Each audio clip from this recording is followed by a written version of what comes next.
समस्त भौणी भाई मान अधम धरणीधर स्वागत प्रणाम। आसतु सर्वे भवन्तु सुखिनः। आसंता कालीर राशिफल विषय जानिबा। आसंता काली मेष राशि आपण मानकर दिनटी अति आनंद उल्लास कटिब। वृष राशि व्यक्ति माने आपण मानकर मध्य दिनटी अति आनंदर सहित कटिब। मिथुन राशि व्यक्ति माने आपण मानकर समय सहित अनुकूल रहा। तेणु आपण मैंने देखि चाहे सतर्क ही रे। एथि पान मधुरी टी खाई ने भल हो। कर्कट राशि व्यक्ति मैंने आपण मानकर दाम्पत्य सुख रही दिनटी अति सुखर अतिबाहित हो। सिंह राशि व्यक्ति मैंने आपणकर विजय लाभ रही। आपण सहित कि शत्रुता पर आचरण करें तेज कौन असुविधा हम ना।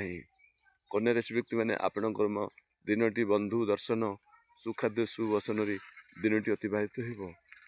तुला राशि व्यक्ति मैंने आपण मानकर कलह जोग रही। तेणु मन भल रही न पारी द्वंद्वात्मक दिन कटिपारे। तेणु एथि आपण मैंने ओम चक्रधराय नमः जप करंतु।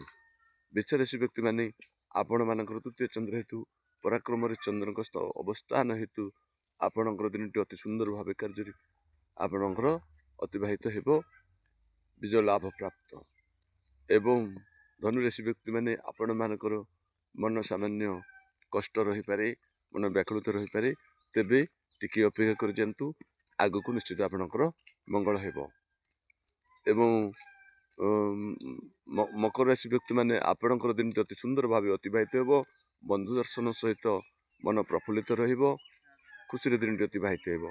कुंभ राशि व्यक्ति मैंने आपण मानकर अଯଥା खर्च अଯଥା व्यय एवं बंधु संपर्क विद्वेष प्रेम हताश भाव सृष्टि हो पारे। एवं मीन राशि व्यक्ति मैंने आपण मानकर दिनटी अति सुंदर भाव अतिबाहित हो। यह थिला आसंता कालीर राशिफल।